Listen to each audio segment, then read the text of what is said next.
Donc bonsoir à tous, je vous souhaite la bienvenue au nom de notre présidente Emmanuelle Gégère et au nom du comité directeur donc, du club de l'Azur Olympique Charenton. Donc je remercie les personnes adhérentes de leur présence et puis des personnes aussi extérieures au club qui nous font le plaisir de nous rejoindre ce soir. Comme je vous l'ai indiqué, donc les micros sont coupés, mais vous pouvez tout à fait converser et nous poser des questions ou commenter en bas en appuyant sur le petit logo converser. Et puis, je les réactiverai à la fin de la réunion pour que vous puissiez échanger, bien sûr. Vous pouvez poser des questions, faire des commentaires, il n'y a pas de difficulté. Et voilà, donc ces visioconférences donc ont été initiées pendant la période désormais célèbre du confinement. Nous voulions en fait à la place et en plus des entraînements sportifs proposer des moments de partage, de réflexion, voire d'apprentissage sur certains sujets. Et nous avons décidé d'essayer de continuer à les organiser autant que possible sous cette forme, puisque ça permet quand même d'avoir par exemple des invités qui n'habitent pas dans le coin ou de pouvoir se réunir un petit peu plus facilement. Mais bien sûr, ça ne remplace pas une réunion en présentiel tous ensemble. Donc je vais animer cette réunion et puis Yvan Moreau qui est entraîneur à l'Azur également sur la spécialité de demi-fond interviendra pour nous apporter son éclairage de passionné d'histoire de l'athlétisme. Et je vais d'abord commencer par vous présenter notre invitée. Donc notre invitée c'est Julie Gaucher. Julie a accepté spontanément de nous consacrer un peu de temps ce soir et elle s'est rendue aussi très disponible pour préparer en amont cette petite conférence. Donc je l'en remercie vivement. Donc Julie Gaucher est docteure en littérature française, agrégée de lettres modernes et chercheuse en histoire du sport. Elle est membre de l'association Écrire le sport. Et Julie Gaucher a déjà publié 2 essais au croisement entre littérature sportive et histoire du sport. Et récemment, donc, une anthologie pour interroger les rapports entre la littérature sportive et l'histoire du sport. Donc cette anthologie que j'ai lue récemment, on va la découvrir ce soir en partie, puisque c'est un ouvrage assez volumineux, assez copieux, qui nous permet de découvrir en fait des textes qui ont accompagné l'histoire des sportives. Alors des textes anciens ou beaucoup plus récents au sujet de pionnières ou de championnes d'aujourd'hui. C'est un recueil en fait de textes de nature différente. Vous y trouverez des extraits de manuels de savoir-vivre, puisque le sport pouvait y trouver sa place, des traités de médecine, des extraits de romans, d'articles, d'entretiens, de témoignages. Donc voilà, c'est assez riche, assez varié, et ça permet vraiment d'apprendre un nombre incroyable de choses qu'en tant que sportif ou pas d'ailleurs, on peut avoir envie de découvrir. De nombreuses disciplines sont abordées puisque ça traite vraiment de la femme de sport à la sportive. Et bien sûr, dans l'athlétisme que nous connaissons tous, il y a une large place. C'est un gros travail de recherche. J'ai lu que c'était pour Julie Gaucher un travail qui avait pris plusieurs années puisque c'est un travail de thèse. Et puis, à l'issue de cette thèse, elle a eu le souhait de créer ce recueil en fait, de textes. Et donc, nous allons découvrir une partie de l'histoire des sportives grâce à Julie.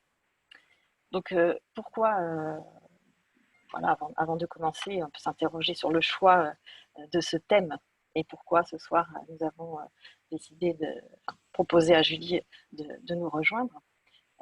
Alors, à titre personnel, c'est vrai que je me considère, moi, comme féministe et j'essaye de faire reconnaître, que ce soit au travail ou dans mes activités privées, comme le sport, par exemple, qu'il existe des inégalités entre femmes et hommes. Donc, la réflexion sur la place des femmes dans le milieu sportif m'intéresse particulièrement et je pense qu'elle intéresse de nombreux sportifs. Alors, nous avons la chance, nous, d'évoluer dans un club sportif au sein duquel, heureusement, cette question de l'égalité est réglée depuis bien longtemps et que hommes et femmes, jeunes et moins jeunes, ont accès à la même qualité d'encadrement et sont accueillis sans aucune différence.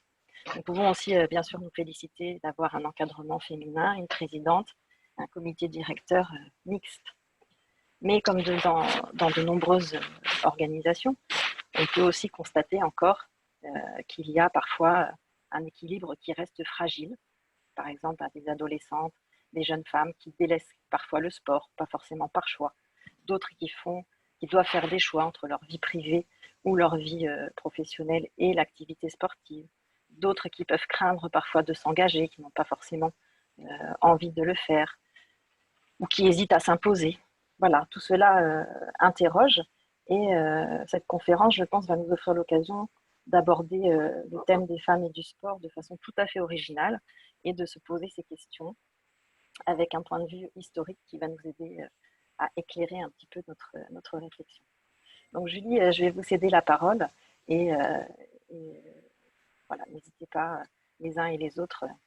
Merci Jeanne pour cette introduction, et merci à tous pour l'intérêt que vous portez au sujet, d'être présents ce soir.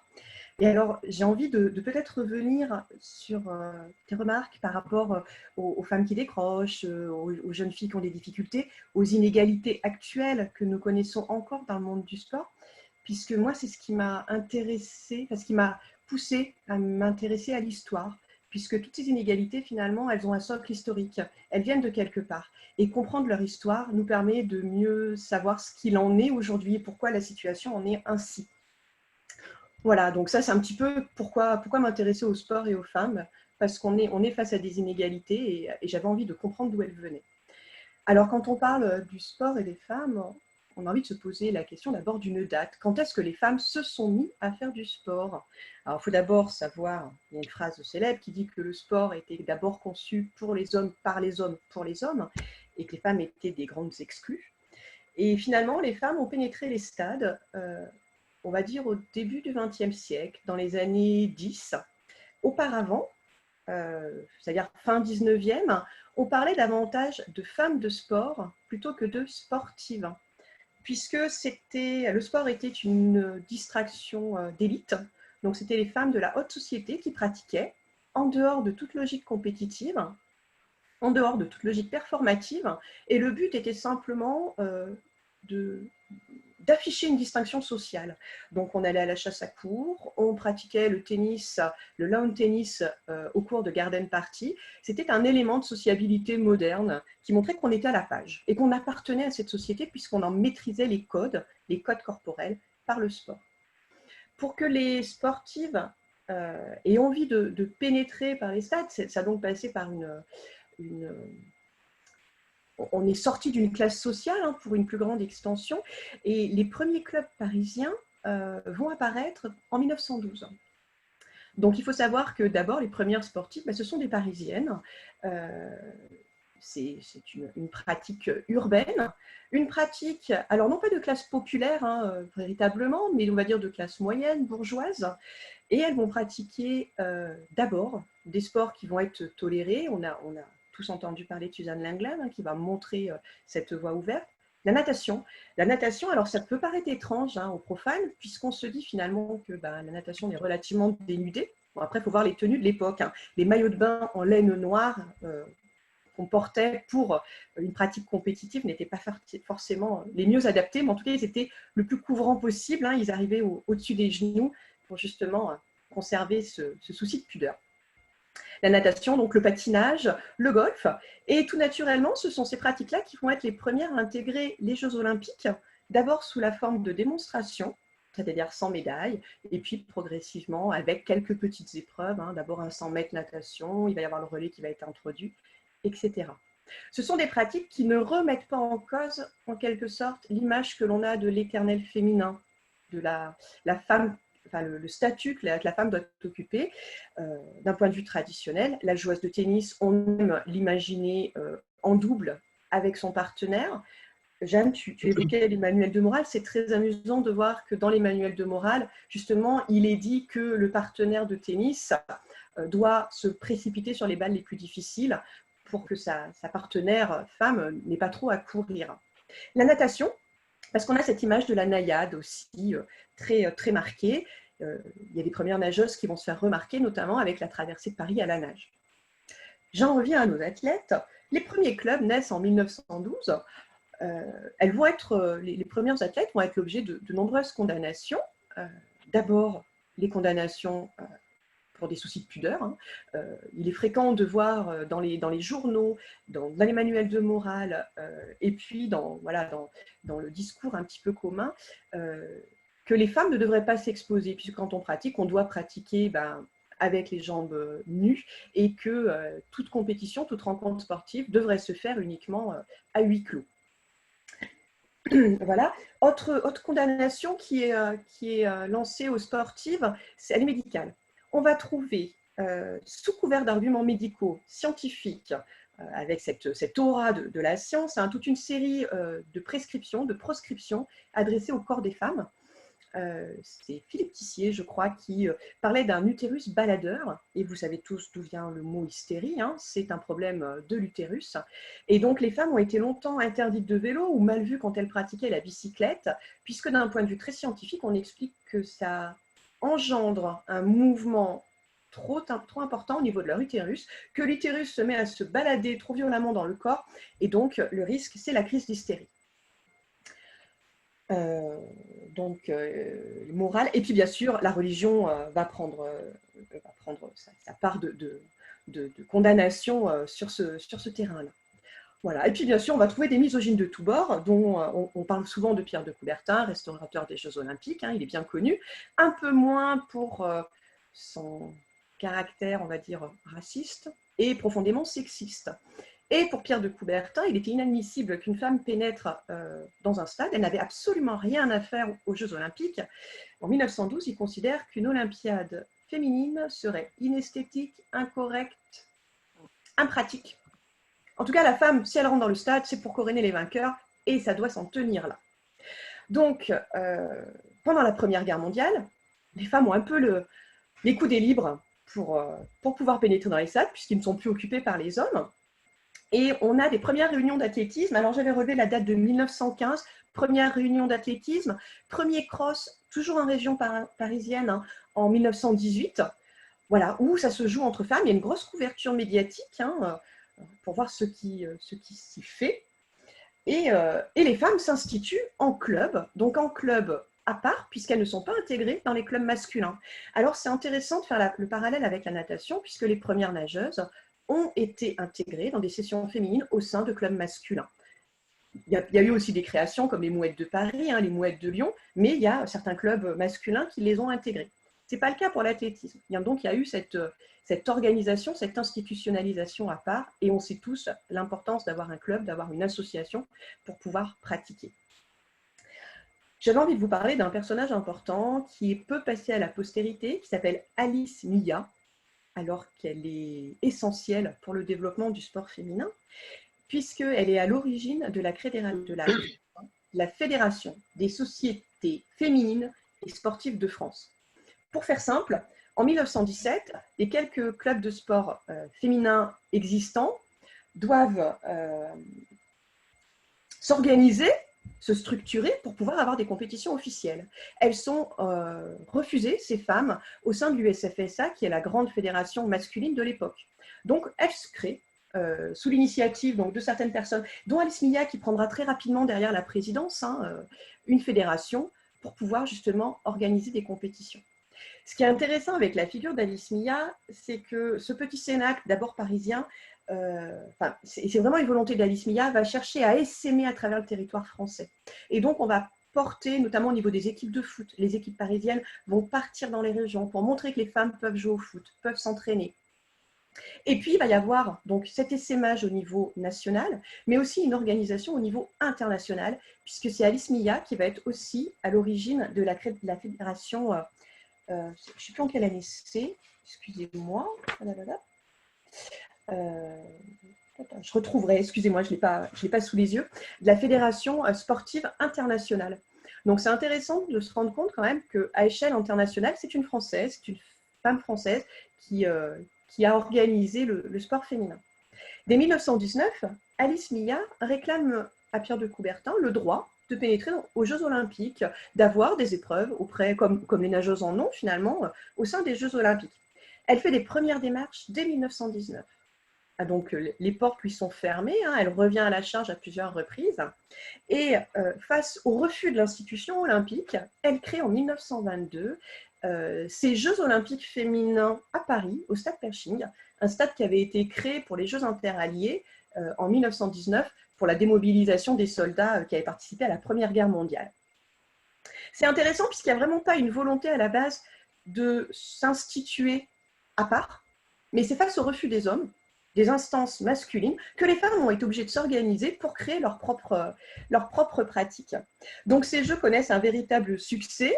La notoriété d'Alice Mia monte en puissance. Alors en plus, il faut savoir que jeune femme, c'est quand même un tempérament très autonome, puisque avant son mariage, elle avait rejoint Londres pour apprendre la langue. Elle parle aussi, elle avait échangé avec la Suède, avec les États-Unis. Elle a beaucoup voyagé, et donc elle maîtrise plusieurs langues. Et alors, comme on le dit souvent de Pierre de Coubertin, ces Jeux Olympiques ont marché parce qu'il était un fin diplomate. Et bien, finalement, c'est un petit peu la même chose d'Alice Mia. Elle a tissé tout un réseau avant de pouvoir proposer ces Jeux en 1922. 1926, ces Jeux sont réédités, toujours sous la logique quadriennale, hein, comme les Jeux Olympiques, à Göteborg. Donc, c'est en 1926. Et là, il y a 8 nations qui sont représentées et il y a 12 épreuves spécifiques en athlétisme. Je le précise, vous verrez pourquoi ça a de l'importance. Donc, une montée en puissance de ces Jeux olympiques féminins. Je mets l'olympique entre guillemets, puisque face à ce succès, le CIO a grincé des dents et a demandé à Alice Mia de retirer le terme olympique. Alors, il faut savoir qu'à l'époque, il n'y avait pas de marque déposée. Hein, donc, elle a fini par leur donner raison. On parle de Jeux féminins pour avoir un petit peu la paix, plus qu'autre chose. Alors, face à cette montée en puissance, les dirigeants du CIO se sont dit, ben voilà, c'est un peu compliqué, comment on fait? Soit on les laisse continuer à part et on n'a aucune mainmise dessus. Et c'est souvent comme ça que ça se passe au niveau du sport féminin, c'est que les femmes s'organisent toutes seules, et puis quand on se rend compte que ça marche bien, les hommes viennent intégrer les sections féminines pour pouvoir garder une mainmise. Puisque finalement, si on les laisse faire toutes seules, elles vont faire tout ce qu'elles veulent, et parfois des épreuves considérées comme dangereuses. Hein. Le saut en longueur, le triple saut, c'est très très dangereux pour l'utérus. Donc, au jeu de Göteborg, il y a 12 épreuves en athlétisme. En 1928, le CIO, pour pouvoir mettre la main mise sur ce sport féminin, va introduire l'athlétisme. Et c'est un petit peu une révolution, puisque voilà, c'est le sport roi. Yvan vous en parlera, je pense, tout à l'heure. Hein. C'est le sport roi, mais c'est un sport masculin, très fortement masculin à l'époque, et on l'introduit. Par contre, les femmes sont de grandes perdantes, quand même, puisque on passe de 12 épreuves à 5 épreuves, puisqu'elles pouvaient concourir au Jeu d'Amsterdam en 100 mètres, 4 fois 100 mètres, 800 mètres, hauteur et disque. Donc elles ont perdu beaucoup avec cette introduction. Et donc ça a été un combat d'Alice Mia de dire, si vous voulez qu'on participe aux Jeux Olympiques, faut nous prendre partout, parce que regardez, à chaque fois qu'on fait des Jeux féminins, il y a les records qui tombent, et on est compétente dans les 12 épreuves d'athlétisme, venez nous voir, les résultats sont là. Face au refus de Pierre de Coubertin et du CIO en général, hein, d'intégrer davantage d'épreuves, les sportives, la Fédération internationale féminine continue d'organiser des Jeux féminins avec les Jeux de Prague qui auront lieu en 1930, où là, on continue d'avoir... là, il y a 17 pays, 270 sportifs, ce qui est beaucoup pour l'époque. Hein. Ça représente 60 000 spectateurs, donc c'est quand même important. Et il y aura une dernière édition à Londres en 1934. Voilà. Je vais revenir sur ce qui s'est passé à Amsterdam pour vous montrer que si la Fédération féminine internationale a continué d'avoir ces jeux en parallèle, c'est que tout n'était pas gagné. Je vous ai parlé du 800 mètres. Le 800 mètres était présent au jeu d'Amsterdam. Alors ce 800 mètres, il a fait couler beaucoup d'encre au niveau journalistique. Vous êtes sportif, vous n'êtes pas sans savoir que normalement, sur une compétition, on donne tout. Et aujourd'hui, il est fréquent de voir des sportifs arriver, passer la ligne d'arrivée, épuisés, s'allonger dans l'herbe. Manque de chance, c'est qu'à ces Jeux d'Amsterdam, il y a une sportive qui a eu cette attitude. Elle s'est allongée dans l'herbe. C'était la preuve de l'incompétence des femmes, de la trop grande dépense énergétique que demandait ce type d'épreuve. Et il y a eu énormément d'articles dans la presse et ça a été une occasion pour le CIO, ils s'en sont complètement emparés. Et ils ont décidé que ça serait fini du 800 mètres aux Jeux Olympiques pour les femmes. Et le 800 mètres n'est revenu qu'en 1960. 1928-1960. Voilà. Donc, Alice Mia, elle a eu, avec ses comparses, hein, elle a eu tout ce combat à mener, dans le sens où il y a cette mainmise, il faut garder la main pour pouvoir faire ce que l'on veut, et puis c'est pas parce qu'il y a une introduction que tout est gagné. Et c'est des choses qu'on revoit encore aujourd'hui dans des sports, hein, où les femmes vont être admises, et puis finalement non, et... Voilà. Excuse-moi, est-ce qu'elle était elle-même athlète? Oui, alors, Oui, elle est pratiquante d'aviron. d'accord. Voilà, essentiellement pratiquante d'aviron, mais elle a joué au foot, elle a fait un petit peu d'athlétisme. Elle était très polyvalente. Vraisemblablement, alors cette biographie ne, ne le confirme pas à 100%, mais vraisemblablement, elle a découvert le sport lors de son séjour en Angleterre. Et là, c'est intéressant parce que quand on lit les biographes d'Alice Mia, c'est pareil, quand on retourne dans les archives, on se rend compte qu'elle est partie à Londres, elle était célibataire et elle a rencontré son mari sur place. Mais c'est un Nantais. Et donc, les gens qui ont écrit, les hommes enfin, qui ont écrit leur biographie, ont d'abord considéré qu'elle était partie pour suivre son mari. Ça change complètement la donne. Elle est partie toute seule et c'est sur place qu'elle a rencontré son mari. Voilà, je ne sais pas, Yvan, si tu veux prendre la relève, je ne voudrais pas monopoliser trop la parole. J'avais dit que je m'arrêtais en 28. Il y a peut-être des questions, bon, je ne sais pas. Oui, moi j'avais une petite question sur justement l'écho médiatique en fait de ces périodes-là. Parce que là dans l'anthologie, il y a pas mal d'articles finalement, d'extraits d'articles. Est-ce que ça avait vraiment un écho important dans les médias, cette lutte finalement pour arriver à ces Jeux Olympiques ou à ces Jeux féminins? Alors, forcément, c'est le sport, donc on retrouve ça dans les journaux sportifs. Mais c'est quand même surprenant. Alors, je ne peux pas vous montrer, mais dans mon bureau, j'ai le miroir des sports. Il y a quand même plusieurs unes qui sont consacrées aux femmes. Et donc, sur les premiers cross-country, ça a été couvert. Il y a une grande photo dans le miroir des sports avec les résultats qui sont clairement mentionnés. Dans l'auto aussi, on va retrouver une couverture. Et même, on va donner la parole, je crois que c'est dans l'auto, où Alice Mia va avoir la possibilité d'exposer l'évolution du sport féminin. Donc, on lui laisse on lui octroie des colonnes dans l'auto. Et alors, pour vous donner un ordre d'idée, l'auto, c'est l'ancêtre de l'équipe. Donc, c'est quand même le grand journal de l'époque D'accord. sportif. Et ça avait un écho aussi politique, j'imagine. C'est un problème aussi de relations internationales, en fait. Ouais. Et puis alors là, ce qu'on peut se rendre compte aussi, c'est qu'il y a l'histoire du sport féminin. Donc, on a quand même été motrice. Enfin, la France a été moteur, et ça, on l'oublie souvent, mais on n'est pas au même stade sur l'évolution du sport féminin en France qu'aux États-Unis ou en Angleterre, par exemple. Emmanuel, tu avais une question, je te laisse la poser. Oui, bah justement, au niveau international, la France est motrice, donc ça veut dire qu'il n'y avait vraiment rien du tout dans les autres pays c'est vraiment elle, Alice Mia, qui a lancé sur le plan mondial le sport féminin.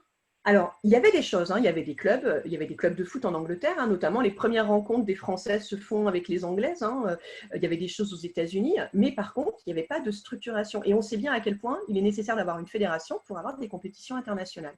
Donc, c'est vraiment Alice Mia qui a structuré le sport. Elle ne l'a pas développé à l'étranger, elle l'a structuré. Et par contre, elle a été vraiment, comme l'a fait Coubertin, elle a été ambassadrice, elle allait chercher de nouveaux adhérents pour cette fédération. La Tchécoslovaquie, elle avait des liens, elle a rapidement adhéré. Elle a été voir les Suisses. Enfin, elle a vraiment eu ce travail de délégué. D'accord, merci. Un personnage à découvrir et surtout à lire, enfin, lire ses articles et tout ce qui la concerne dans l'anthologie en particulier. Je vais partager mon... Pardon. Oui, vas-y Si Julie. ça vous intéresse, c'est une émission sur Alice Mia dans l'émission France Inter, L'œil du tigre. C'était symboliquement le 8 mars, puisqu'il y a eu des grèves avant, ça n'avait pas pu être fait avant. Donc il y a 1 heure d'émission qu'on peut trouver facilement en replay, L'œil du tigre, l'émission de Colin. Oui, je l'ai mise en lien à la fin des diapos. Et Martine s'interroge sur le financement du sport féminin, justement, enfin ce qu'on appelle le sport féminin à cette période-là. Comment on activait des réseaux pour financer ces jeux, par exemple? Est-ce que c'est un sujet Excellente question. Alors, excellente question. Puisque Alice Mia, on parlait de politique tout à l'heure, et c'est vrai qu'il y a une logique de politique intérieure et de reconnaissance. Elle a réussi à faire reconnaître sa fédération française d'utilité publique. Donc, elle a eu des financements de l'État au tout début. Et finalement, elle s'était coupé les vivres à la fin. Et c'est aussi pour ça qu'elle se retire et que les jeux sont arrêtés. Et alors, il faut savoir aussi qu'il y a un réseau de mondains qui vont financer le sport féminin. Par exemple, il y a les Jeux de Monte-Carlo qui sont en très grande partie, donc il y a dans les années 20 aussi, qui sont en grande partie financés par le prince le prince, et Alice Mia est en lien avec lui. Donc, mais en fait, comme les Jeux Olympiques au départ, où c'est des financements qui vont venir de mécènes. Le nerf de la guerre. Alors, on va passer, effectivement, Yvan va prendre le relais. Je vais partager mon écran parce que tout à l'heure, j'ai oublié de mettre ma présentation. Voilà, parfois j'oublie d'enregistrer. Là, j'avais oublié la présentation. Donc, à chaque conférence, j'oublie quelque chose, mais je vais y arriver. Donc, normalement, je présentais. Alors, attendez, ça ne passe pas. Non, excusez-moi. J'arrive. Celle-là. Voilà. Donc, voilà, normalement, Julie, je devais vous présenter avec cette photo, cette page en arrière-plan. Bon, voilà, c'est loupé. Et on va passer à Yvan. Yvan, je crois que ton micro est ouvert et tu peux intervenir. C'est bon, tu m'entends, Jeanne? Très bien, tout le monde t'entend. Ouais, ok. Donc, moi, alors ce qui est rigolo, c'est qu'on ne s'est pas concerté avec Julie pour faire un petit peu cette double présentation, mais il y a pas mal de points que j'avais relevés, sur lesquels je vais revenir. Donc, j'espère que tout le monde a bien écouté avant, même les plus dissipés. C'est pas sur la slide, mais c'est vrai qu'il y a un élément qui a été cité, et c'est vrai que ça peut paraître un peu gros quand on parle du baron Pierre de Coubertin, mais c'est vrai que moi, je savais qu'il était un peu sujet à critique, mais j'ai retrouvé effectivement une citation, donc je vais la redonner parce que c'est vrai que c'est assez énorme. Donc il dit que pour lui, donc il écrit donc que pour lui, les Jeux Olympiques constituent, alors là, ouvrez les guillemets, et certains vont peut-être rire tellement c'est gros, l'exaltation solennelle et périodique de l'athlétisme mâle avec l'applaudissement féminin pour récompense. Il écrit ça en 1912. Donc, autant dire qu'on part de très très loin quand on sait que c'est quand même lui le père fondateur des Jeux Olympiques. Donc, je voulais remettre ça en contexte parce que l'exposé que je fais après, c'est parcourir un petit peu l'histoire des épreuves aux Jeux Olympiques pour montrer d'où on part et puis comment ça va évoluer. Alors, péniblement, avec des explications comme celles qu'a pu donner Julie. Et puis, des faits aussi parce que le sport est aussi dans l'histoire du monde avec des réalités économiques, avec la guerre. Donc, on va revenir un petit peu sur la première slide, là, où effectivement, on est en 1928. Et donc, comme l'a dit Julie, on est sur 5 épreuves. Donc, il y en avait 12 dans les vraies épreuves féminines. Là, on passe à 5 épreuves avec cet épisode du 800 mètres, sur lequel on va revenir tout à l'heure, quand on va passer en 1960. Là, c'est toi, Jeanne, qui a récupéré cette petite coupure de presse, alors qui est amusante à lire parce qu'en fait, voilà, on évoque la participation des femmes aux Jeux Olympiques en athlétisme. Alors, si on lit un petit peu, en fait, on voit aussi qu'il y a déjà un problème sur les lancers. C'est assez amusant par rapport à l'histoire de l'athlétisme en France. Où on dit que voilà, on veut faire un petit peu tout, et puis finalement, on se rend compte que structurellement, il y a des freins à certaines disciplines qu'on retrouve dès le départ. Donc, ça, c'est la petite parenthèse. Donc en 1928, l'athlétisme arrive. Donc Julie le savait, mais il l'a pas précisé, bien sûr. Les premières épreuves, on va dire, de sport aux Jeux Olympiques, c'est 1912. Et on arrive à des sports qui sont essentiellement, à dire, qui sollicitent un peu l'imaginaire féminin tel qu'on pouvait voir. Mais l'athlétisme n'a pas été effectivement le premier sport à s'imposer. Il y a eu la gymnastique avant. Donc voilà, c'est juste cette remarque-là. L'athlétisme n'était pas fondamentalement en avance par rapport à d'autres sports. Il n'est pas en retard par rapport à d'autres, mais il n'est pas en avance. Donc on peut passer à la slide suivante si tu veux.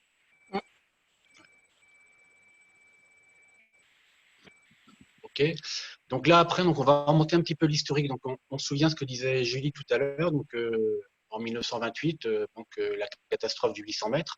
Donc on décide à ce moment-là de supprimer, et même il y a même une décision qui est prise, de supprimer toutes les épreuves supérieures, donc à partir du 200 mètres, alors que les hommes sont déjà dans un registre d'épreuves qui est quasi identique à celui qui existe aujourd'hui, à quelques exceptions près. Pour les femmes, non seulement on n'en avait que 5, mais on retire le 800 mètres et on rajoute le 80 mètres haies. Donc 80 mètres haies, pour ceux qui connaissent un peu les spécificités de l'athlétisme, on n'est pas sur le 100 mètres haies qu'il y a eu après, on n'est pas sur le 110 mètres haies des hommes, on est sur le 80 mètres haies. Soit, on voit déjà que ça va être un peu compliqué pour arriver à des disciplines, on va dire, équivalentes. Donc là, on est en 1932. Donc après, 1936, il ne se passe rien, toujours les mêmes épreuves. Pas de sujet. Après vient la guerre, donc forcément d'autres sujets de préoccupation, y compris pour les hommes, bien sûr. Et on arrive en 1948 à Londres, donc un petit peu qui sont les deuxièmes débuts des Jeux modernes, hein, après la création des Jeux olympiques, cette reprise après la Deuxième Guerre mondiale. Bon, et là, quand même, on passe à 9 épreuves. Donc, on a le 100, le 200, donc on a le 80 mètres haies, donc le 4 x 100, le saut en longueur, le saut en hauteur, le poids, le disque et le javelot. On va dire qu'on a un registre un peu plus étendu, mais on est loin des 22, 23 épreuves qu'ont les hommes en parallèle. 1948, donc pour faire un petit peu d'histoire, on a une Française qui s'illustre, c'est Micheline Ostermeyer, qui est donc 2 fois médaille d'or au lancer du poids et au lancer du disque, et qui est, je crois que tu l'as enlevé, mais qui est troisième au haies aussi, il me semble. Qui est en photo, la photo en noir et blanc avec le disque. Photo de gauche, oui. Mm. Donc là, on est en 48, donc on va dire que ça va un petit peu mieux. Ça va un petit peu mieux, mais voilà, ça se stabilise. Helsinki, pareil, on ne bouge pas. On reste sur le même registre, toujours 9 épreuves. En 56, à Melbourne, alors déjà, on commence à bouger un petit peu. Alors, il y avait eu Los Angeles en 32, mais on voit aussi que les Jeux Olympiques, au début, étaient européens. Ça, c'est pour revenir par rapport au sujet économique aussi. C'est-à-dire qu'à un moment donné, on n'est pas du tout sur les mêmes économies qu'on a aujourd'hui par rapport aux Jeux Olympiques. Donc, ça aussi, ça joue par rapport au développement du sport en général et du sport féminin en particulier. Donc, Helsinki, ça ne bouge pas. Alors, en 56, à Melbourne, là, ça ne bouge pas non plus. Alors, les historiens, alors moi, je n'invente rien, j'ai fait un travail de recherche simplement. Voilà, on a identifié, on va dire, la première championne, on va dire, qui a été valorisée comme une championne à dimension mondiale, sur laquelle on a commencé à communiquer positivement, au même titre qu'on a pu communiquer avant sur des athlètes comme Jesse Owens ou Paavo Nurmi plus tôt. Donc, on va dire que c'est la première qui fait le doublé 100-200 et qui remporte 4 fois 100 avec l'équipe d'Australie. Donc, on va dire que ça commence un petit peu à bouger, ça commence à être un peu plus, voilà, l'athlétisme féminin existe avec un peu plus de force et de visibilité. 1960, ça continue à monter, on a 10 épreuves, et donc on a le retour du 800 mètres. Donc, pour rappel, donc le 800 mètres, c'est la distance qui avait été un petit peu sujet à polémique. Donc, comme l'a expliqué Julie tout à l'heure, avec certainement on va dire des conclusions à charge par rapport aux gens qui ne voulaient pas trop qu'il y ait beaucoup de disciplines féminines au jeu. Petite remarque, non pas pour nier ça, mais pour pondérer. En 1924, aux Jeux Olympiques, il y avait encore le cross-country dans les épreuves olympiques d'athlétisme. Il a fait très chaud cet été-là. Il a fait tellement chaud qu'en fait, il y a eu une hécatombe d'abandon. Et pour situer un peu comment les officiels, on va dire, géraient un peu ça, pareil, ils ont décidé de supprimer le cross. C'est-à-dire qu'en fait, on peut aussi se poser la question de savoir si, au-delà d'une forme de misogynie, il n'y a pas non plus une forme d'amateurisme dans les corps dirigeants à l'époque, puisque pour le cross, je veux dire, c'est pas plus compliqué qu'un 10 000 mètres, ça sollicite les organismes de la même manière. C'est pour revenir un petit peu sur ce point-là. Yvan, excuse-moi, je t'interromps, il y a Julie qui lève la main. J'ai été Julie, ouais. Si je veux juste modérer, c'est parce qu'en fait, en allant dans les archives, on voit clairement qu'en 1928, ce n'est pas une hécatombe. C'est une sportive qui s'allonge à l'arrivée. Complètement. C'est de ça qu'on fait. Donc, effectivement, ce n'est pas comparable avec l'arrivée, c'est à Londres, 1904, où l'Italien arrive, qu'on ne lui donne pas la médaille parce qu'il se fait accompagner, etc. Où là, effectivement, il est complètement épuisé, il est récompensé par la reine, ou l'épreuve que tu évoques. Hein. On considère que c'est une hécatombe parce qu'une femme ose s'asseoir après une épreuve, s'allonger dans l'herbe. Ce n'était pas admis pour les corps des femmes. Donc, c'est pour ça aussi que je me permets d'intervenir pour pour Bien sûr. modérer un petit peu la Ouais. comparaison. Ouais. Et qui plus est, où je peux te rejoindre, c'est que ces officiels-là, ils n'ont jamais vu une arrivée d'un championnat, une épreuve junior en championnat de France de cross, où on voit des jeunes filles qui s'engagent tellement dans l'effort qu'effectivement, oui, on les retrouve allongées à l'arrivée, et ça n'a rien à voir avec une incompétence, mais plus avec un engagement. Donc, on est en quelle année?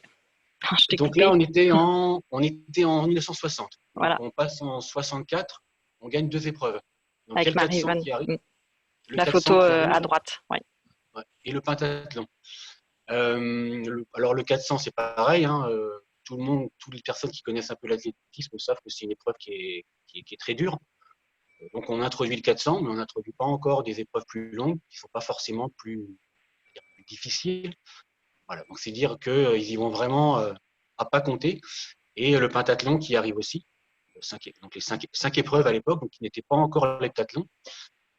Pour la petite histoire, donc on a une française qui devient vice-championne olympique du 800 mètres. On voit qu'elle fait deuxième en 2 minutes et 1 seconde. Donc c'est pareil en termes de compétences. On est bien d'accord que elle est là la compétence. Pour faire 2 minutes et 1 seconde, faut quand même commencer à avoir un très très bon niveau. Donc ce qui montre effectivement que toutes les réserves et tout le retard qui a été pris depuis 1928, c'est juste dommage. Pour la petite histoire aussi, 1964, alors on va dire que c'est pas forcément un point positif, mais c'est pour montrer que finalement d'un anonymat et de quelque chose voilà, d'un petit peu rajouté, l'athlétisme féminin devient aussi un athlétisme d'enjeu. On voit par exemple qu'à cette époque-là, qu'il y a les sœurs Press qui ont été on va dire les premières athlètes intersexuées identifiées, avec voilà, tout ce qu'il y a en polémique, tout ce qu'il y a en débat. Mais voilà, c'est aussi un élément d'histoire pour montrer que peut-être déjà il y a des enjeux sur l'athlétisme féminin compétitif qui devient véritablement, parfait mauvais côté, mais qui devient vraiment un sport, voilà, ou même pratiqué avec le même sérieux, les mêmes intensités, les mêmes recherches de performance que l'athlétisme masculin. En 1968, on est à Mexico. Donc là, pour la petite histoire, donc on a donc Mexico et ses conditions particulières d'altitude. Voilà, c'est la première fois qu'on a alors je l'ai appelé récidiviste, c'est pas forcément le bon terme. On a une championne, il y a une petite erreur de frappe, une championne qui remporte le 100 mètres en 64 et qui Oui, remporte. c'est 1964-1968, oui. Et j'ai enlevé le terme récidiviste. Ouais, complètement. Un doublé, on va dire un doublé. Donc là, c'est un doublé. Ce qui est intéressant, c'est peut-être se rendre compte, mais c'est aussi quelque chose qu'on retrouve chez les athlètes masculins, c'est qu'on a maintenant des carrières qui durent. On parlait tout à l'heure de moyens financiers. C'est clair que pour pouvoir faire du sport de haut niveau, alors à l'époque, il n'y avait pas encore de professionnalisme, et pour pouvoir répéter des performances 4 ans après, ça veut dire qu'on a aussi un peu plus de… Le sport commence à prendre un peu plus une dimension, je vais qualifier de sérieuse. Et donc là, on a quelque part un marqueur avec ce premier doublé, pas 64, 68. Donc 68, c'est aussi Colette Besson, donc tout le monde connaît. Ouais. J'ai juste rappelé qu'elle faisait 52 secondes. Voilà, ça commence quand même à galoper pas mal. Donc on voit un athlétisme aussi qui gagne énormément en qualité de performance. 1972, Munich, on monte à 14 épreuves. Donc ça y est, on gagne un petit peu en distance. On a le 1500 mètres et on a aussi le 4x400 qui arrive. Donc 4x400, le 400 c'est dur, 4 fois plus dur avec un relais. Dans les évolutions, on a aussi le 80 mètres relais qui devient le 100 mètres relais. Donc c'est pareil, c'est pas neutre. C'est pas neutre. On se rapproche de la distance, de la même distance que les hommes.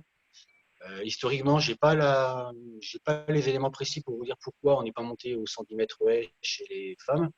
Chez les femmes, vraisemblablement parce qu'on a considéré que la gestion des intervalles devait être équivalente avec des proportions de gabarit. Mais de la même manière qu'on a des hauteurs de haie qui ne sont pas les mêmes que pour les hommes.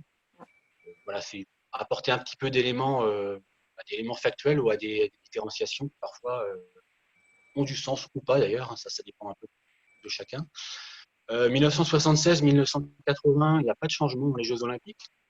Pour situer un peu quand même, c'est une époque où, par exemple, sur 800 mètres et 1500 mètres, donc les épreuves considérées comme, on va dire, nouvelles, et puis bon, on a quand même des performances où là, on a des athlètes qui commencent à faire le record du monde, tombe à 1,54 au 800 et à 3,53 au 1500 mètres.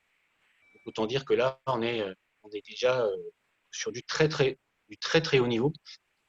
C'est des athlètes du bloc de l'Est, mais ça n'empêche que les performances sont bien là. Jeanne, est-ce qu'on peut passer en 1984? J'y suis. Ah oui, parce que moi, je suis sur la mienne, pardon. D'accord, sur l'écran, oui. On Autant va pour moi. peut-être passer un petit peu vite sur ces années 80, a priori. Ouais. Donc, 84, alors 84, pour ceux qui. Enfin, il n'y a pas forcément des gens parmi les plus jeunes ici ce soir. 84, c'est une bascule, on va dire, de Jeux Olympiques qui deviennent vraiment des Jeux Olympiques un peu plus commerciaux. Hein. C'est Los Angeles, c'est le sport, c'est l'olympisme qui commence à devenir vraiment important, même s'il y avait des boycotts en 80 et 84.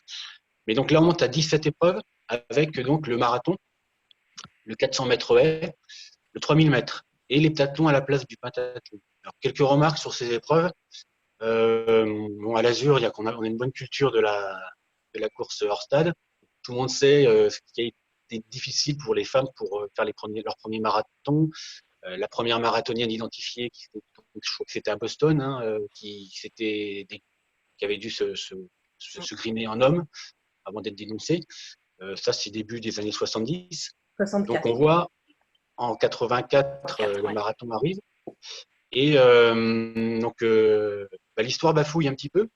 Enfin, on pourrait bafouiller. Pourquoi? Parce que par rapport aux 800 mètres, parce qu'à l'arrivée de ce marathon, on a une athlète suisse qui finit dans un état catastrophique, déshydraté. C'est des images, on aurait peut-être pu mettre le lien pour que les gens le revoient, mais voilà, c'est des images qui ont marqué un petit peu les gens, et c'était la première fois que le marathon féminin avait lieu. Qui avait lieu aussi de tirer les mêmes conclusions que pour le 800 mètres quelques années plus tôt, sauf que heureusement, la vainqueur femme était en 2h24, il me semble, c'était une américaine. Donc autant dire que c'était tout à fait normal qu'on puisse considérer qu'il y a une personne qui était en difficulté. Et tous ceux qui ont déjà fait un marathon savent que quand ça part un peu en cacahuète, en général, on n'est pas dans la beauté du geste pour finir. Donc ça, c'est la première remarque. La deuxième remarque, on a le 400 mètres haies. Tout à l'heure, Julie évoquait des arguments médicaux par rapport aux épreuves. Donc 400 mètres haies, voilà, on est quand même sur une épreuve qui est déjà difficile pour sa durée. On est sur une épreuve où voilà, on va avoir des franchissements de haies qui supposent des reprises d'appui, avec voilà, des choses qui font que là, on est vraiment sur une discipline où tous les arguments qu'on a pu retrouver dans l'histoire, voilà, est-ce que c'est trop dur, est-ce que c'est bon par rapport à la constitution féminine? Bah là, clairement, on n'y est plus et heureusement. Et puis on a le 3000, donc voilà, après le 1500, on met le 3000. Alors c'est pareil, hein, on met le 3000. Pendant ce temps-là, les hommes courent déjà depuis longtemps le 5000 et le 10 000, plus le 3000 steeple. C'est dire que c'est une belle année 84, mais voilà, on a mis du temps pour y arriver et on n'est pas encore au bout du chemin. Yvan, en parlant du temps, le temps passe. On va passer, si Ouais, tu peux ça marche. passer Ouais. rapidement. 1988, on passe aux 10 000, donc on monte. 92, 10 km marche.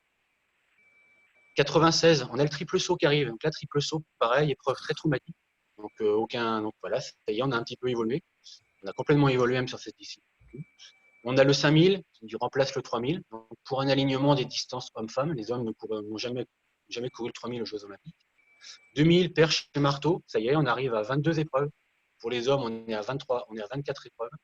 On a le 20 km marche qui remplace le 10 km marche. 2008, arrivée du 3000 mètres steeple, enfin. On voit aussi en athlétisme que pour une année, on a plus de femmes que d'hommes engagées aux Jeux Olympiques. Voilà, on voit 1083 femmes pour 973 hommes.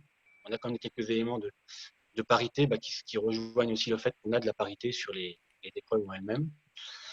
2012, il y a un accroissement encore d'athlètes. Et donc en 2020, si on faisait le bilan, on était encore à 23 épreuves pour les femmes et 24 pour les hommes, sachant que, on va dire, la 24e épreuve des hommes était une épreuve qui l'an passé était menacée dans les programmes, 50 km marche. C'est pas forcément un bon argument pour évoquer une parité parfaite, mais en tout cas, on est arrivé à quelque chose d'équivalent. Il a fallu, donc depuis 1928, il a fallu pas mal, pratiquement un siècle pour arriver à ça. J'ai une petite question, je me permets d'interrompre au passage pour ne pas oublier, une question pour Julie peut-être. Est-ce que les femmes à l'époque, dont on parlait tout à l'heure, pouvaient vivre de leur activité sportive? Est-ce que vous pouvez en vivre? Je l'ai vu passer, je l'ai noté. Alors, ça dépend de quelle époque on parle, hein, bien sûr. Vivre de son sport, c'est quand même très compliqué. Et surtout qu'au départ, c'était financé sur fonds propres. C'est-à-dire, si on n'avait pas l'argent pour se rendre sur les épreuves, et bon, on n'y allait pas. Donc, c'est pour ça que je parlais qu'il ne s'agissait pas de classe populaire qui investissait ces pratiques, mais plutôt de classe moyenne, bourgeoise, puisqu'il fallait quand même avoir les moyens d'assumer les déplacements. Mais c'est la même problématique qu'on retrouve dans le sport masculin, puisque au final, on n'avait pas le droit, si on était ouvrier, on n'avait pas le droit au départ d'avoir de percevoir de l'argent pour se rendre sur une épreuve. Ni de son employeur, ni de son club, ni avoir des dédommagements. Si on manquait un nombre de jours d'usine, par exemple, on ne pouvait pas être dédommagé, sinon on était considéré comme professionnel. Et donc, il y a certains sports qui sont très tôt inscrits comme professionnels, la boxe, le cyclisme et j'en ai un sur le bout de la langue, boxe, cyclisme, enfin voilà, et le football, 1932, justement pour pouvoir permettre à tous de participer. Mais sur la première période, bien sûr qu'on ne pouvait pas vivre de son activité. Alors, c'est la semaine olympique, ça tombe bien, on est tout à fait dans l'actualité. Yvan, c'est un petit focus sur les médaillées françaises en athlétisme au JO avec notre championne Marie-Josée Pérec. Oui, donc là, on a juste pris les bilans des médailles aux Jeux Olympiques, alors avec les classifications habituelles, les médailles d'or comptent plus que argent et or. Et donc, en prenant la liste des meilleurs athlètes français, on voit que malgré des programmes allégés, plus qu'allégés même au début, on arrive quand même à trouver pas mal d'athlètes français en haut de ce palmarès, avec donc Marie-Josée Pérec, Micheline Ostermeyer, Colette Besson, Maryvonne Dupureur. Après, ça va descendre plus loin, mais on n'a pas non plus là dans les athlètes masculins qui sont médaillés, ça remonte à très très loin. On va retrouver dans le classement après des athlètes comme Christine Aron sur des relais 4x100. Des choses aujourd'hui qui montrent que l'athlétisme féminin existe au même titre. Il n'y a aucun sujet là-dessus et on va dire ça. Il y a des années où c'est moins bon pour les femmes que pour les hommes, des années où c'est meilleur. C'est lié aussi parfois à des circonstances. Merci pour cet exposé très exhaustif qui nous permet effectivement de voir les lenteurs, on ne va pas dire administratives, mais sportives qui ont fait évoluer petit à petit ces épreuves. Il faudrait mettre en parallèle, c'est vrai, les épreuves masculines pour voir si tout ça s'est fait de la même façon, mais on voit bien qu'il y a eu vraiment Pour la petite anecdote, les Jeux de Tokyo qui devaient être en 2020, je le mets au conditionnel parce que je ne sais pas ce qu'il en est, mais devaient être totalement paritaires sur toutes les disciplines. C'était les premiers. Oui. Voilà, merci Yvan. On avait une petite slide aussi sur des femmes qui comptent pour le sport et l'athlétisme de façon générale, avec plusieurs personnalités, que ce soit des entraîneurs, des sportives, des femmes politiques. Voilà, c'est les visages aussi du sport, ça passe aussi par l'encadrement, par le milieu associatif. Et c'est important aussi de le rappeler, que ce soit entraîneur, cadre, dirigeant. On a tous un rôle à jouer là-dessus. Juste là-dessus, Jeanne, effectivement, moi j'ai choisi quelques photos. Donc, parmi ces femmes, en fait, beaucoup ont été athlètes et ont même été recordwomen de France. Si on regarde ça, c'est très positif. Si on regarde l'organigramme, par exemple, de la DTN, on va voir que quand même, c'est très très majoritairement masculin. Voilà. Maintenant, ce qu'on voit ici, c'est que par exemple, des choses qu'on ne sait pas. Par exemple, vous voyez la photo tout en haut à droite, par exemple, c'est Swad Rojdi, qui est donc depuis cette Olympiade, qui est la directrice générale de la fédération. C'est-à-dire que administrativement, c'est la bosse. Enfin, voilà, j'ai mis en petite. Alors, ça n'a rien à voir avec l'athlétisme, voilà, mais donc, c'est notre ministre des Sports qui est tout en bas à droite aussi. C'est autant d'éléments qui font que, ok, ça a mis du temps, ok, on est encore loin du compte, mais voilà, il y a aussi des femmes qui sont aujourd'hui en situation de favoriser encore une accélération Je tiens à dire que si à ma photo, c'est juste parce que c'est dans le futur, hein. C'est pas encore maintenant. Hein. Non. Si, c'est le club, c'est prémonitoire juste.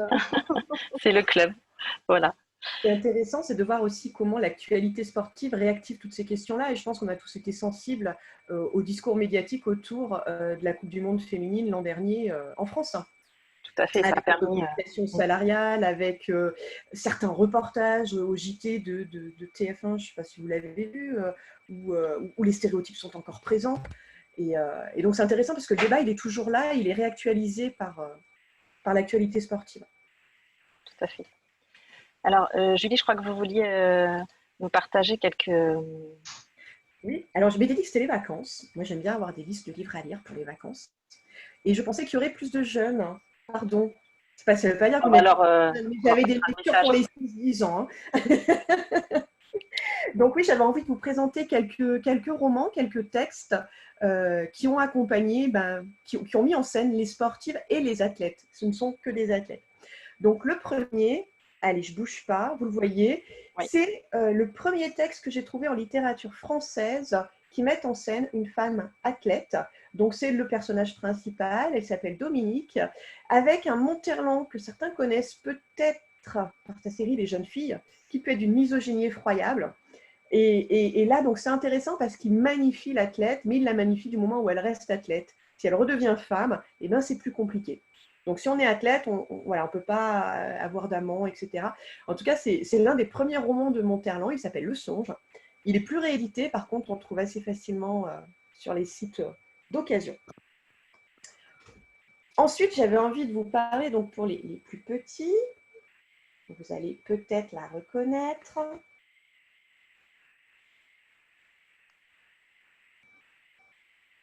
Non ? Vanessa Bosla. Oui, bien sûr. Oui, vous la reconnaissez. Okay. Personne ne peut parler, c'est pour ça.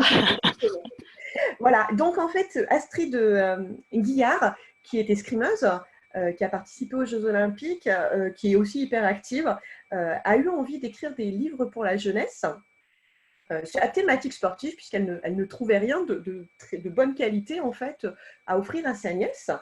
Et donc, elle a décidé de faire une série. Alors, ouais, je les ai tous. Hop, il y en a 5, là j'en ai 4. Où elle présente un sport pour les enfants. Donc là, je vous ai pris celui qui est sur l'athlétisme. Et en fait, son personnage, qui s'appelle Joe, Jeux Olympiques, Joe, bref, découvre un sport à travers l'un des champions. Et je trouve ça très agréable pour les petits. Moi, je l'ai donné à lire à des plus jeunes. Hein. C'est vraiment les premiers romans pour les 6-10 ans. Elle les mentionne. Et donc, voilà, c'est accompagné. Donc, l'histoire est assez sympa. Il n'y a pas de stéréotype de genre. Pour le coup, c'est assez intéressant, puisqu'il va être initié par des championnes dans plusieurs romans. Et à la fin, on a une présentation de la championne et du sport, en marquant les enjeux, etc. Donc voilà, ça c'était pour les petits. Après, pour les plus grands, j'ai découvert il n'y a pas longtemps, et c'est vraiment pas mal du tout. Alors, ça apparaît dans une collection jeunesse de Casterman, mais honnêtement, les adultes peuvent prendre plaisir à cette lecture. C'est La fille d'Avril. Alors, d'Anne-Lise Heurtier. Au pire, je donnerai les références à Jeanne. Oui, tout à fait. Je les diffuserai dans notre gazette hebdomadaire. Et donc, Anne-Lise Heurtier, elle a rencontré le personnage, elle court, et elle a rencontré le personnage de cette première marathonienne, puisqu'on en a beaucoup parlé l'an dernier, Catherine Switzer, donc qui a couru le marathon de Boston, pardon, c'est pas 64, tout à l'heure c'est 64, c'est 67. Et elle part de cette vidéo, en fait, pour nourrir une question. Bah ouais, finalement, moi je cours en tant qu'auteur, mais à partir de quand les femmes ont-elles pu courir? Et elle met en scène une Catherine, le prénom est bien choisi, dans les années 60, qui ose courir quand les femmes en France ne courent pas. Voilà. Et on suit donc cette jeune femme qui n'est pas parisienne, donc qui ne connaît pas les mouvements mai 68 et tout, vu de la province, c'est pas la même chose qu'à Paris, hein, et qui ose courir alors qu'on lui dit qu'elle ne devrait pas le faire. Et le dernier, ça c'est pour tout le monde, enfin, surtout les adultes, plus. C'est pas de la BD jeunesse. Chris, je ne sais pas si vous connaissez, il est absolument incroyable. Il a fait une BD, première BD sur le sport, qui est un maillot pour l'Algérie, donc sur l'équipe de foot algérienne. Et là, il s'intéresse à Violette Maurice. Ça sera en 3 tomes. Le deuxième est sorti, le troisième va pas tarder. Et j'apprécie beaucoup parce qu'il y a une véritable recherche historique. C'est-à-dire que je suis historienne du sport, j'ai toujours peur dans ce genre de choses de voir des aberrations. Et en fait, c'est d'une justesse incroyable. Il s'est très bien entouré puisqu'il a travaillé avec Marie-Jo Bonnet, qui est l'une des excellentes biographes. J'ai parlé de biographes particuliers, hein, mais là, qui est une excellente biographe de Violette Maurice.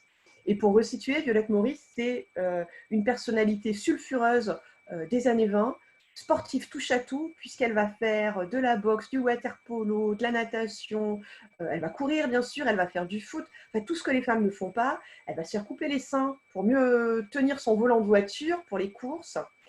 Sulfureuse parce qu'en plus, elle porte le pantalon alors que les femmes en dehors des stades ne doivent pas porter le pantalon mais la robe. Elle a une aventure avec Joséphine Baker qu'elle affiche. Donc un lesbianisme à l'époque où c'est pas forcément de bon ton. Voilà. Et les dessins sont bien sympas aussi. Je ne sais pas si vous voyez. Très bien. C'est une bonne idée de nous donner des conseils. On va les relayer dans notre gazette hebdomadaire dès lundi. Je pense que tout le monde sera content d'avoir ces conseils de lecture pour l'été. Parfait. Bah, écoutez, je pense que nous n'avons pas fait le tour de la question parce que la question est bien vaste et on serait un peu là pour plusieurs heures. Mais je vous invite vraiment. Alors là, je vais moi me mettre en avant et vous montrer si vous le voyez. Alors avec mon fond d'écran, alors attendez, je vais enlever mon fond d'écran. Non, je ne peux pas. Je ne peux pas. Bon, alors là, hop, voilà, je ne bouge plus. Non, ça ne passe pas. Voilà, de la femme de sport à la sportive. Une très bonne lecture aussi pour cet été. Et puis, je vais remercier vivement Julie, c'était très intéressant, très complet. Et puis, je pense que ça va tous nous aider, nous inciter peut-être à faire des recherches, à se renseigner un petit peu sur notre place de femme sportive. Je vais remercier Yvan aussi pour ses recherches parce qu'il a fait un travail un petit peu de dernière minute. Je l'ai un petit peu sollicité tard pour faire tout ça. Donc, je le remercie aussi de tout ça. Je sais qu'il adore faire les recherches, mais voilà, c'est pas forcément facile. Donc, je le remercie. Alors, j'ai juste envie de dire un petit mot à Toff. Oui, je suis déçue qu'il n'y ait pas l'écran, hein, qu'il n'y ait pas l'image. Hein. Parce qu'on voit ces petits Spock qui apparaissent. Ouais. Et effectivement, il a conseillé, je ne sais pas si tout le monde l'a vu, le film Free to Run. Effectivement, oui. Et donc, j'ai mis dans les slides que je partagerai l'émission dont Julie vous avez parlé tout à l'heure sur Alice Mia, un personnage à découvrir, bien sûr. Et puis aussi un témoignage que j'ai lu, que j'ai écouté ce matin, très instructif. Et puis, je vous remercie tous de votre participation. Voilà, toutes nos femmes de l'Azur sur toutes ces disciplines athlétiques qui se donnent, on le voit à fond tout le temps. Et écoutez, j'espère que nous aurons d'autres occasions de discuter, peut-être de discrimination. J'ai oublié Jeanne, d'autres sujets. Ce panel. Comment? Jeanne, on ne voit pas sur ce panel. Ah non, je ne sais pas. Ah. Je laissais la place, c'est comme ça. Il ne fallait pas. Non, merci beaucoup. Hein. Moi, je trouve que l'intérêt majeur, c'est que ça met en lumière quand même un historique qui est quand même, quand on voit nos groupes de coureurs, on ne pense pas aux difficultés qu'ont dû endurer les femmes pour parvenir à ce que dans un groupe, on ait des runners qui sont des runneuses aussi. Et je dois dire que c'est passionnant de voir qu'il y a quand même une évolution et encore récente, hein, puisque avec 40 ans. Et voilà. Tu peux dire 40 ans, grosso modo. Ouais. Et ce qu'indiquait Yvan, même sur les disciplines des JO, moi je m'étais jamais posé la question de savoir que les femmes avaient beaucoup moins d'épreuves au départ que les hommes. Donc je trouve que merci beaucoup de cet éclairage sur ce sujet. Merci à vous, vraiment, pour l'accueil. Moi, je pense que ce sera complet quand il y aura la parité en entraîneur homme-femme. Parce que Oui, pour tout à l'instant, fait. les athlètes féminines, elles sont beaucoup entraînées par des hommes encore. Tout à fait, tout à fait. Et les hommes sont entraînés par des hommes la plupart du temps, on va dire. Complètement. Au niveau des instances dirigeantes également. Tant qu'il n'y a Exact. pas de parité au niveau des instances dirigeantes, il n'y aura pas d'initiative. Et puis sur la couverture médiatique, parler du sport féminin et puis du sport pratiqué par les femmes, parce qu'il n'est pas plus féminin qu'autre chose au final, hein, et puis en parler avec des termes appropriés. Et pas simplement pour relever le caractère joli de certaines athlètes. Oui. Non, mais la question de l'entraînement par des femmes est très intéressante parce que c'est vrai que c'est très très récent dans l'athlétisme, ou alors on a des femmes dans des disciplines très techniques, Ouais. comme Tennis. Pardon? Au Tennis. foot, c'est arrivé. Voilà, le patinage aussi, tu as le patinage, mais en athlé. Voilà, en athlé, mais même en athlé, ça reste une discipline technique. Une femme, Amélie Mauresmo, elle est entraîneuse. On t'entend Tennis. pas, Vincent. Vous m'entendez pas du tout? Pas tellement. Ah bah, je suis désolé. Vous m'entendez? Bon, Pour, on va... je voulais juste finir sur un point. Actuellement, il y a quand même un développement d'épreuves mixtes dans toutes les disciplines, dans les relais notamment, où on va faire concourir les hommes et les femmes, comme même en cross maintenant, le 4x2000. Ça aussi, c'est une évolution qui n'est pas neutre pour la suite. C'est-à-dire qu'on ne va plus avoir une épreuve homme et une épreuve femme, on a des épreuves collectives avec des hommes et des femmes, là où on peut le faire en tout cas. C'est vrai, c'est une autre évolution possible. Tout à fait. Et qui sont extrêmement motivantes. Hein. Tu te souviens quand il y a eu ce championnat qui a eu lieu à Créteil dans le parc, là, c'était extraordinaire, hein, parce que tout le monde était quand même vraiment… Là, maintenant, même au niveau international, sur les championnats du monde de relais, ça existe. Regarde sur l'équidène, sur les équidènes aussi maintenant. Enfin, Ouais. ça, on a commencé par les équidènes, hein, en étant en mixte, équipe mixte. Très bien. Mais écoutez, je vais clore cette conférence. Remercier une fois de plus Julie Gaucher de nous avoir fait le plaisir de partager ce moment avec nous. Vous remercier tous de votre présence. Merci Yvan également. Et puis j'espère qu'on aura rapidement d'autres occasions de débattre, d'écouter des personnes aussi intéressantes que Julie. Merci à tous. Merci à vous. Et merci beaucoup. Bonne soirée à tous. Ciao. Merci, Bonne soirée. Jeanne. Merci beaucoup, Jeanne. Je vous en prie.